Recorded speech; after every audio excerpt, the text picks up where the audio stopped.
In this video, we're going to calculate the present value or price of a bond. It's going to be an annual coupon bond with a term ranging anywhere from 1 to 5 years. The only thing that's sort of challenging about this worksheet is we're going to use an if statement to pick up coupons and cash flows in the years they occur. Otherwise, we'll have a blank cell. So first thing we're going to want to do, pick up the coupon. So equals if, and we're basically going to want to apply our logical test.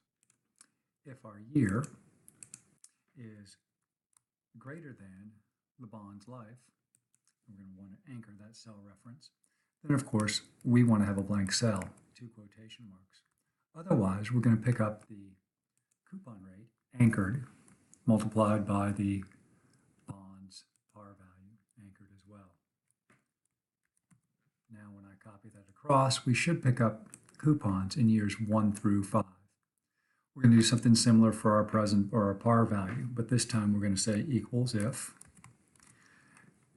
the year we're concerned with equals the bond's term in years anchored. Then we're going to want to pick up the par value anchored. Otherwise, we're going to want to pick up zeros, and we can copy that across.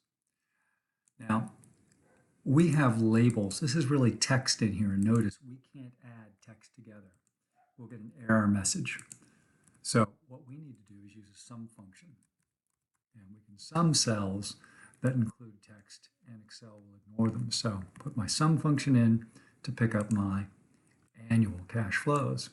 Next step, calculate the present value of those cash flows. So year 1 cash flow divided by the quantity, 1 plus the interest rate, which is our yield to maturity. We want to make sure we anchor that with, and that's going to be to the first power.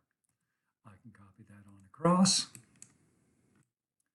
and I've picked up all the present value of the annual cash flows. To find the bond price, we simply sum all of those present values, and we are in business, and we can do, for the next cell, I would like you to use Excel's present value function to calculate the present value of the bond. So equals PV. Our rate was the yield to maturity, the 7%, 5 years. The coupon is the 5% times the bond's par value.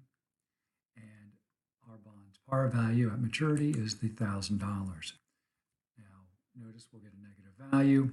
We can simply put a minus sign in front of it, and we've got a worksheet that will calculate our bond's present value for various periods of